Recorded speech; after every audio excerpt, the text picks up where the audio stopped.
Hello everyone, कैसे हैं आप। स्वागत है आपका आपके अपने प्लेटफॉर्म हेलो सर पर। आज चर्चा में लेकर आया हूँ मैं आपके पास में वायुमंडल का संगठन। ठीक, तो आज हम वायुमंडल के संगठन, वायुमंडल का वर्टिकल जो वितरण है हम उस पर चर्चा करेंगे। हम लोगों ने वायुमंडल के क्षैतिज वितरण पर चर्चा कर चुके हैं। आपको ध्यान हो तो हमने 3 सेलों की बात की थी, फेरल सेल, हेडली सेल और ध्रुवीय सेल की बात की थी, और साथ साथ हमने जो है कि जेट पवन की भी हमने बात कर चुके थे। तो इसके बाद में हम चर्चा करेंगे वायुमंडल का वर्टिकल वितरण। ओके, चलिए आते हैं। सबसे पहले हम जानते हैं कि वायुमंडल की सतह पर जो वायु है, वायु में कौन कौन से जो है कि घटक आपके होते हैं। वायुमंडल में कौन कौन से घटक होते हैं, तो सबसे ज़्यादा हमें क्लियर होना चाहिए कि नाइट्रोजन हमारा सबसे ज़्यादा प्रतिशत में होता है, लगभग 78.8%। अच्छा, सबसे ज़्यादा पूछा क्या गया यहाँ से, तो आपको ध्यान हो कार्बन भी कई बार, कार्बन डाइऑक्साइड गैस भी पूछी गई कितना प्रतिशत है, ऑर्गन भी आपसे पूछा गया, ऑक्सीजन भी आपसे कई बार जो है कि विभिन्न एग्जामों में पूछा जा चुका है। ठीक है, तो कम से कम हमें एक क्लियर होना चाहिए कि ये नाइट्रोजन, ऑक्सीजन, आर्गन, कार्बन कितने प्रतिशत जो है कि कितने प्रतिशत द्रव्यमान में वायुमंडल में मौजूद है। बाकी और भी कंपोनेंट हैं जैसे carbon dioxide, neon, helium, krypton, xenon और आपका हाइड्रोजन। ये आपकी helium, neon, krypton, xenon, radon, ये सब कौन सी गैसें होती हैं, अक्रिय गैस होती हैं। ठीक है ना, चलिए आगे बढ़ते हैं। चलिए सबसे पहले देखते हैं हम लोग वायुमंडल की संरचना पर बात करते हैं। ठीक, तो हम किस प्रकार का वितरण कर रहे हैं, हम लोग कर रहे हैं यहाँ का वर्टिकल, करेक्ट, इस टाइप का। ओके, ये तो वायुमंडल की अलग अलग क्या होंगी, आपकी परतें होंगी। सबसे पहली परत है आपका क्षोभमंडल, दूसरा परत जो है कि हम बोलते हैं इसको मध्यमंडल, और फिर उसके बाद में आता है आपका आयन मंडल, और उसके बाद में आपका बहिर्मंडल। आप गौर से देखिए तो जो क्षोभमंडल है वो कितना वेरी कर रहा है आपका 13 किलोमीटर तक। कितना वेरी कर रहा है आपका 13 किलोमीटर तक आपका वेरी कर रहा है। सबसे पहले बात करते हैं हम लोग किसकी, क्षोभमंडल की बात करते हैं। ठीक, किसकी बात करते हैं, क्षोभमंडल की बात करते हैं। तो क्षोभमंडल जो है कि कितना किलोमीटर तक आपका है, लगभग 13 किलोमीटर, करेक्ट। तो विषुवत रेखा पर लगभग कितना चला जाता है, 13 किलोमीटर, और ध्रुवों पर कितना चला जाता है, ये हो जाता है लगभग 8 किलोमीटर। लगभग कितना, ध्रुवों पर 8 किलोमीटर, करेक्ट, डाटा याद रहेगा। और आपका विषुवत रेखा पर चूंकि उष्णता ज़्यादा होती है, सूर्य की लंबवत किरणें पड़ती हैं, तो 13 से बढ़कर 18 किलोमीटर भी पहुंच जाता है। इसका विस्तार कितना हो जाता है, 13 से 18 किलोमीटर तक भी विस्तार इसका हो जाता है। और यहाँ लगभग 6 से 8 किलोमीटर ये आपका वेरी करता है। तापमान की जब हम बात करते हैं यहाँ पर, तो लगभग 15 से कितना, औसत तापमान लगभग 15 डिग्री सेल्सियस से, मतलब कि पृथ्वी के तल से यदि अपन लें तो 15 डिग्री सेल्सियस से ऊंचाई क्षोभ सीमा तक -56 डिग्री सेल्सियस, लगभग कितना, -56 डिग्री सेल्सियस। तो जाहिर सी बात है कि जो आपकी संवहनी हवाएं ऊपर की ओर उठती होंगी, और जब ऊपर की ओर उठती होंगी तो वहाँ जाके क्या हो जाती होंगी, ठंडी हो जाती होंगी। ठंडी हो जाने के बाद क्या हो जाता होगा, उनमें संघनन होगा, बादलों का निर्माण होगा, और अंततः क्या होगी, आपका वर्षा हो जाएगी। ठीक, क्लियर हुआ मामला। तो इसके आगे की स्लाइड में हम देखें जरा क्या है आपका क्षोभमंडल। क्षोभमंडल की जो ध्रुवों पर ऊंचाई होती है लगभग 8 किलोमीटर, विषुवत रेखा पर मैंने बताया 13 से 18 किलोमीटर। तापमान का आप बिल्कुल दिमाग में रखें, कई बार पूछा गया है। ऊंचाई के साथ साथ 1 डिग्री सेल्सियस प्रति 165 मीटर ऊंचाई पर, कितनी ऊंचाई पर, प्रति 165 मीटर की ऊंचाई पर कितना डिग्री सेल्सियस तापमान हो रहा है कम, 1 डिग्री सेल्सियस तापमान कम हो रहा है। ठीक, कितना डिग्री, 1 डिग्री सेल्सियस आपका क्या हो रहा है, कम हो रहा है। तो जब हम क्षोभमंडल की बात कर रहे हैं पृथ्वी, और जब हम क्षोभमंडल की बात कर रहे हैं तो यहाँ पर कितना डिग्री सेल्सियस तापमान है, 15 डिग्री सेल्सियस, और यहाँ पर कितना हो जाता है, -56 डिग्री सेल्सियस, करेक्ट। क्यों हो रहा है, क्योंकि 165 मीटर की जो हाइट बढ़ती जाएगी तो आपका 1 डिग्री सेल्सियस तापमान कम ताप पतन दर भी इसको कहते हैं। ठीक, सभी मौसमी घटनाएं आपका कहाँ पे होंगी? क्षोभ मंडल में ही होती हैं। कौन से मंडल में होती हैं? क्षोभ मंडल में ही होती हैं। मतलब कहने का आशय बादलों का निर्माण, ठीक, तड़ित झंझा मतलब कि बिजली का चमकना, ठीक, वर्षा का होना, ठीक, बादलों का गरजना, ये सारी की सारी मौसमी घटनाएं कहाँ हो रही हैं? इसी क्षोभ मंडल पर हो रही हैं। क्लियर रहेगा आपको? चलिए नेक्स्ट मंडल की हम बात करते हैं। फिर नेक्स्ट आपका आता है समताप मंडल। कौन सा मंडल आता है आपका? समताप मंडल। ठीक, याद रहेगा आपको। पहला क्या आता है आपका? क्षोभ मंडल, दूसरा क्या है आपका? समताप मंडल।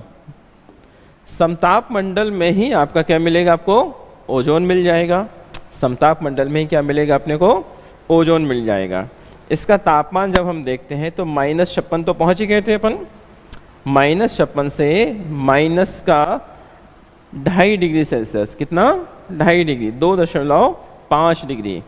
तो समताप मंडल, समताप मंडल, ठीक, इसी में क्या रहेगा? क्षोभ सीमा आपकी ये है। अब आपका आगे बढ़ते हैं तो ये आपकी कौन सी सीमा हो गई? आपकी समताप मंडल। यहाँ पर क्या होगी? आपकी क्षोभ सीमा।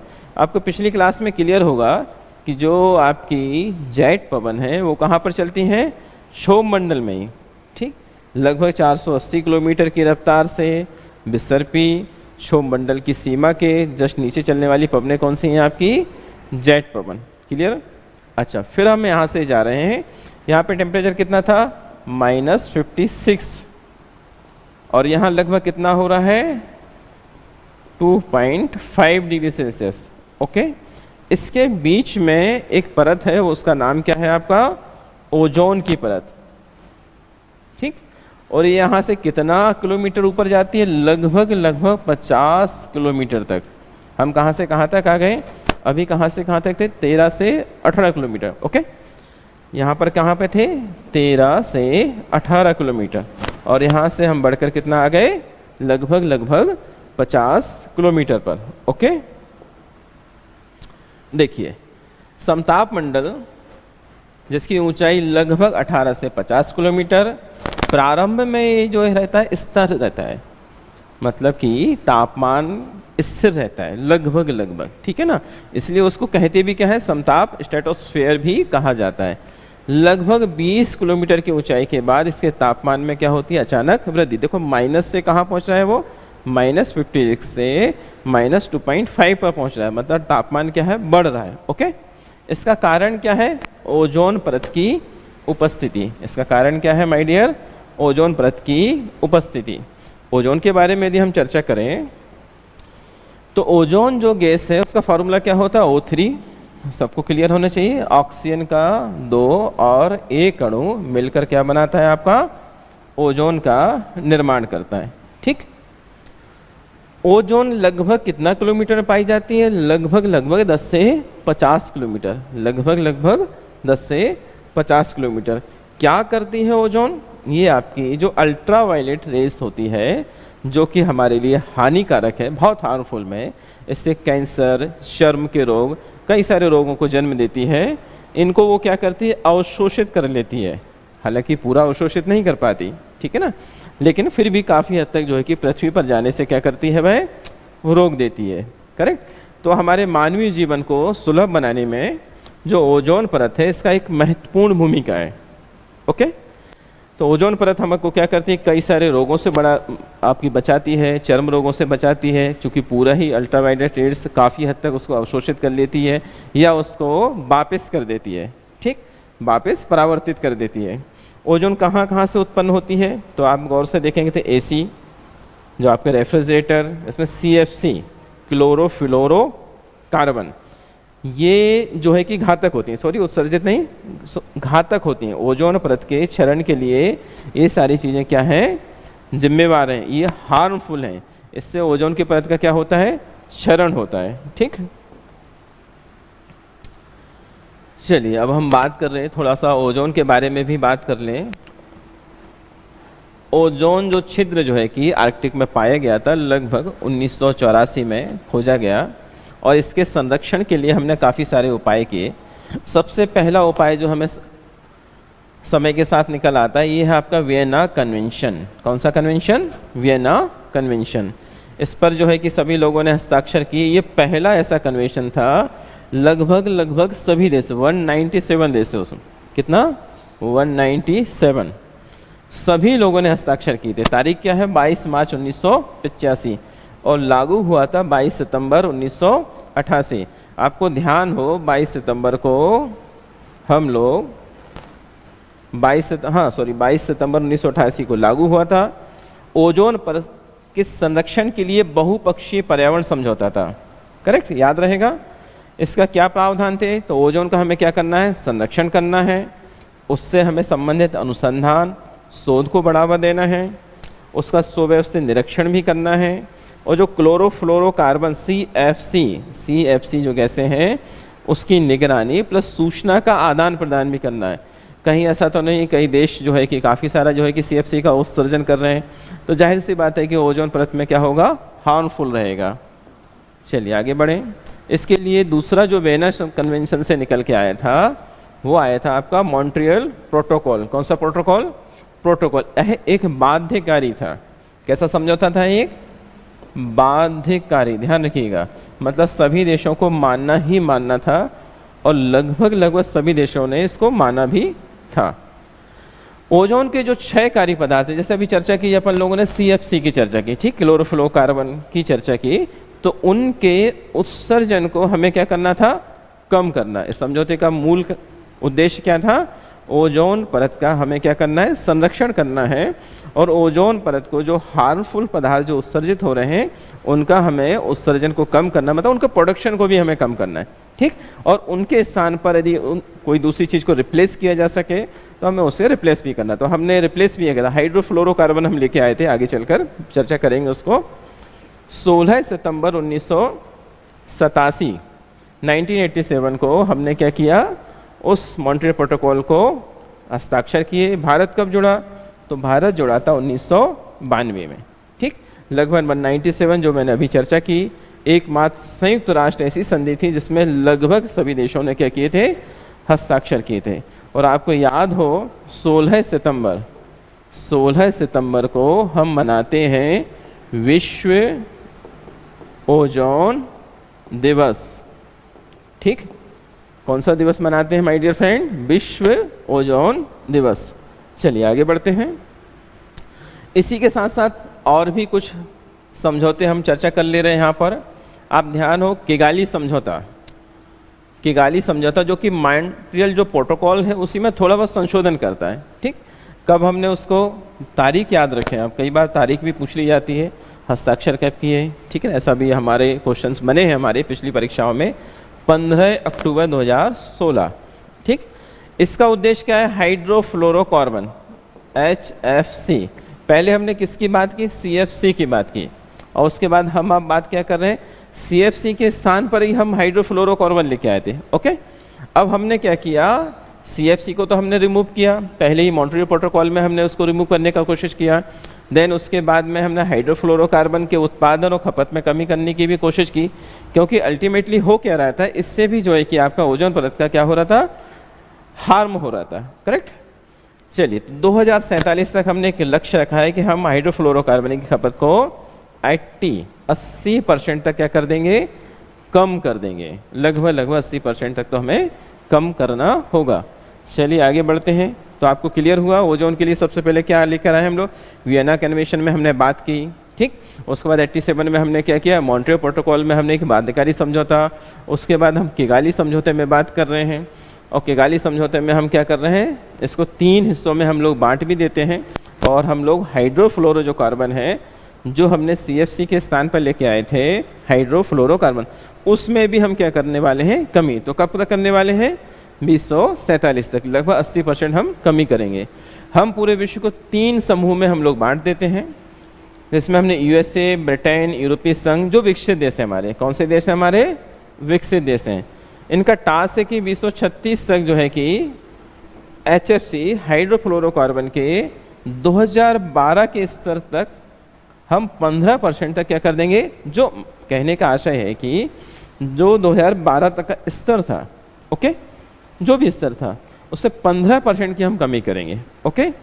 फिर है हमारा उभरती अर्थव्यवस्था वाले देश, ओके, जिसमें कौन कौन को रखा अपन ने, चीन, ब्राज़ील, अफ्रीकी देश।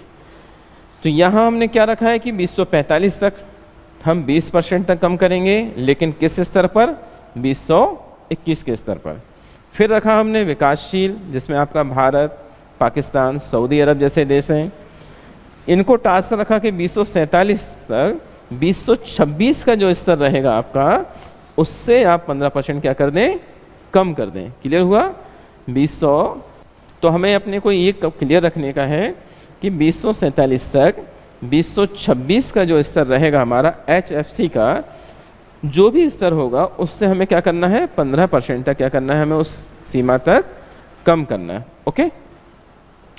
चलिए आगे आते हैं। अब बात करते हैं अपन लोग मध्य मंडल की बात करते हैं। हमारे कौन कौन से मंडल हो गए, हमारा पहला हो गया हमारा क्षोभ मंडल, दूसरा हमारा कौन सा मंडल हो गया, समताप मंडल, और तीसरा आता है हमारा मध्य मंडल।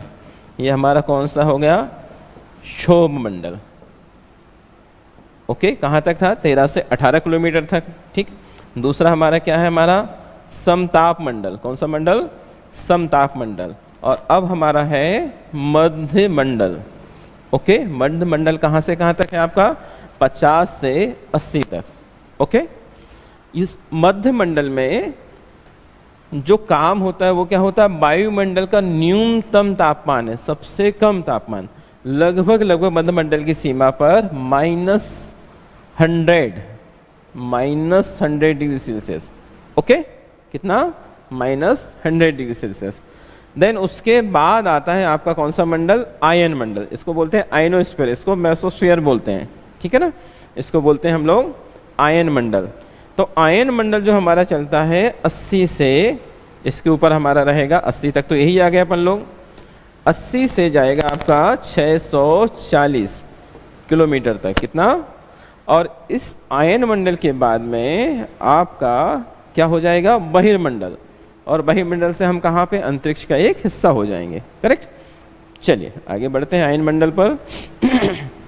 हालांकि आयन मंडल को भी जो कि आवेशित जो कण होते हैं उनके आधार पर, रासायनिक विशेषताओं के आधार पर भी हमने उसको क्या किया है, बांटा है। सबसे पहले एक बार पिक्चर पे नज़र और आप देखते हैं।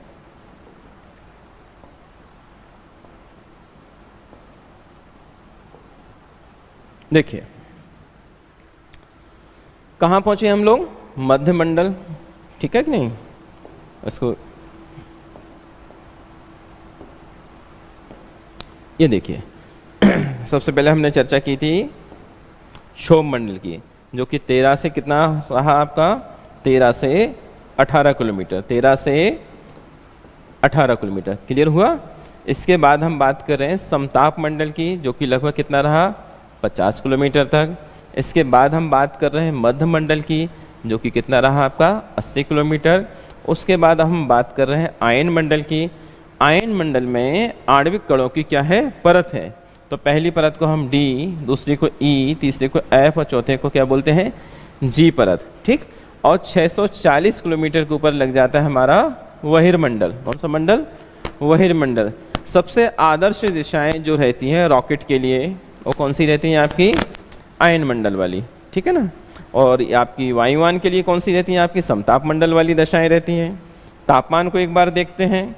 तो पहला जो क्षोभ मंडल है वहाँ तापमान 15 डिग्री सेल्सियस से -56 डिग्री सेल्सियस, ओके। समताप मंडल में -56 से -2.5 डिग्री सेल्सियस। और फिर हम मध्य मंडल की जब हम बात करते हैं, -2.5 से -86.5 डिग्री सेल्सियस, ये लगभग लगा। देन उसके बाद ऊपर की ओर चलेंगे अपन लोग, जब हम आयन मंडल की चर्चा करेंगे तो -86.5 डिग्री सेल्सियस से लगभग 1200 डिग्री सेल्सियस, कितना, 1200 डिग्री सेल्सियस। और यहाँ पर इसके अबव, ठीक, इसके अबव। चलिए क्लियर हुआ आपको ये डाटा। इसके पहले हमने ओजोन के बारे में भी चर्चा की। ओजोन में हमने CFC, HFC के बारे में चर्चा की। उसके बाद हम आते हैं आयन मंडल। तो आयन मंडल में हमारा लगभग कहाँ से कहाँ तक, 80 से 640 किलोमीटर। इसकी विशेषता क्या है? विशेषता यह है कि आवेशित कणों की अधिकता होती है। किसकी? आवेशित विद्युत आवेशित कणों की क्या होती है? अधिकता होती है। ऊंचाई के साथ साथ इसकी वृद्धि भी होती है और रेडियो तरंगों को यह परावर्तित कर देती है। लघु तरंग, मध्यम तरंग, उच्च आवृत्ति की जो तरंगें होती हैं रेडियो, उनको क्या कर देती है? परावर्तित कर देती है। जब ये हमारे रेडियो ट्रांजिस्टर ये काम कर पाते हैं, अन्यथा परावर्तन ना हो तो ये काम भी ना करें। चलिए सबसे पहले बात करते हैं डी लेयर की। सबसे पहले हम बात करते हैं डी लेयर की। ये क्या करती है? निम्न आवृत्ति की जो रेडियो तरंग होती हैं उसको क्या कर देती है? परावर्तित कर देती है। कितनी आवृत्ति की? निम्न। और मध्यम और उच्च आवृत्ति की तरंगों का क्या हो जाता है इसमें? अवशोषण। अच्छा, एक बात दिमाग में रखना, ये दिन के समय ही काम करती है, ठीक है ना? यह परत दिन के समय, रात के समय ये काम नहीं करती। ओके, ई लेयर की हम बात करें, इसको खोजा गया था कैनेली हीविसाइड द्वारा। इसको कैनेली हीविसाइड परत भी बोलते हैं। मध्य और उच्च आवृत्ति तरंगों को परावर्तित कर देती है। करेक्ट। अच्छा, ये भी आपका दिन के समय में ही काम करती है। किस समय में काम करती है? ये दोनों परत रात हो जाने के बाद में नहीं रहती, ये दिमाग में रखिएगा आप, ठीक। अच्छा, ध्रुवीय प्रकाश की उपस्थिति उत्तरी ध्रुव दक्षिण ध्रुव प्रकाश के रूप में मिलती है। ठीक है, छोड़ें इसको, इतना ज़्यादा काम का नहीं है अपना। देन आगे देखें, अपन एफ लेयर को बात करते हैं। इसको एफ प्लेटा परत भी बोलते हैं, ठीक। ये मध्य व उच्च आवृत्ति की रेडियो तरंगों के क्या कर देती है? परावर्तित कर देती है, लेकिन ये रात के समय बनी रहेगी। तो दो परतें आपकी हैं, डी और ई परत जो है कि आपकी क्या होती है भाई? दिन के समय रहेगी और रात के समय क्या नहीं रहेगी। अच्छा, ये तो रहेगी। सारी की सारी जितनी भी आपकी वेव्स हैं, लघु हो चाहे मध्यम हो चाहे दीर्घ हो, सभी को परावर्तित कर देती है, ठीक है ना। और आपका डे भी रहेगा और नाइट दोनों में रहेगा। करेक्ट, क्लियर हुआ आपको? चलिए आगे बढ़ते हैं।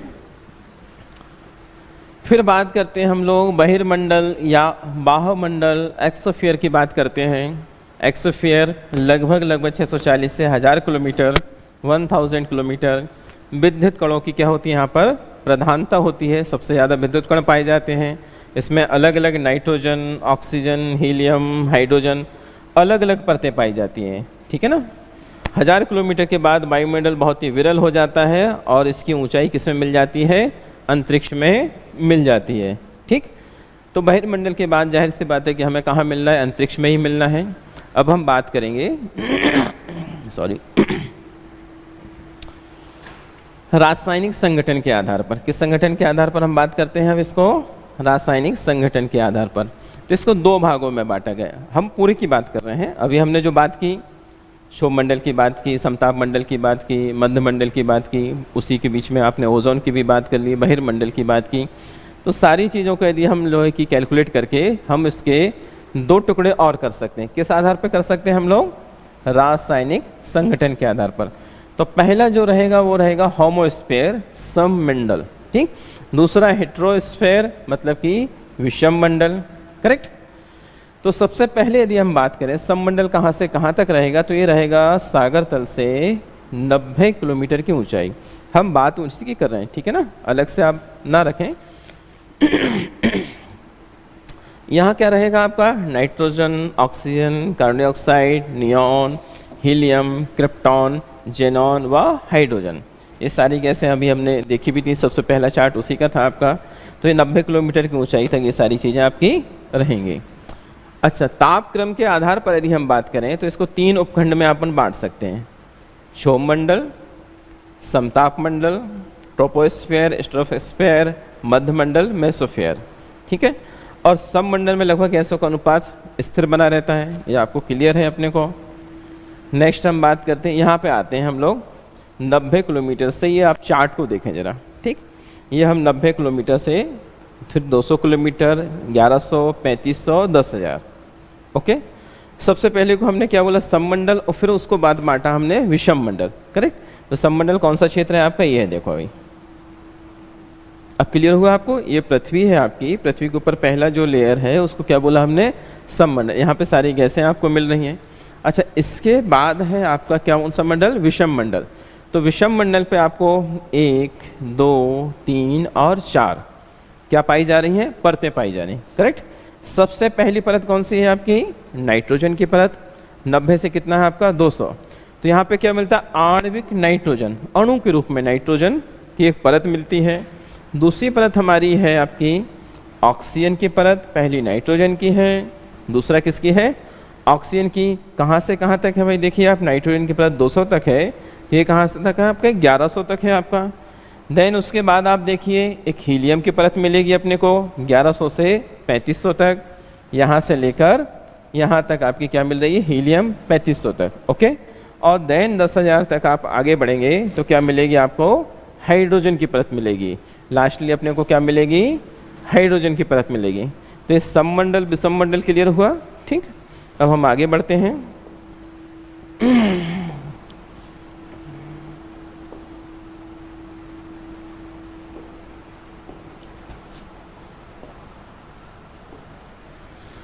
देखिए सबसे पहले जो हमने बात की थी वो हमने कौन सा किया था? अपने को हॉरिजॉन्टल।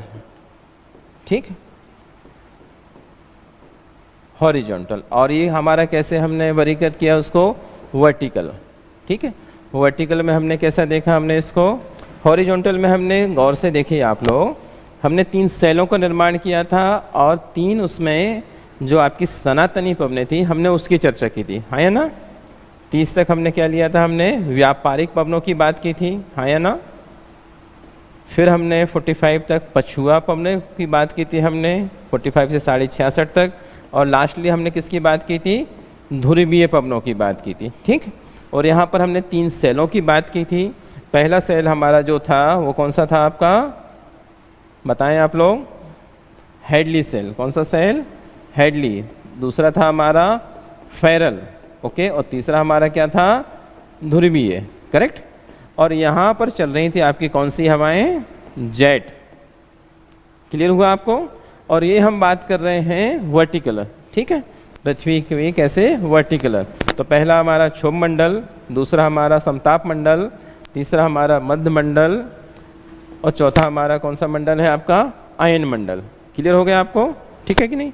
चलिए, तो ये जानकारी आप इसको रिकॉल करें और ये वायुमंडल की छोटी छोटी सी जानकारी है, आपको कहीं ना कहीं एक आध दो चीज़ें आपको आ जाती हैं। ठीक, ओके, फिर मिलते हैं हम नेक्स्ट वीडियो में। Thank you.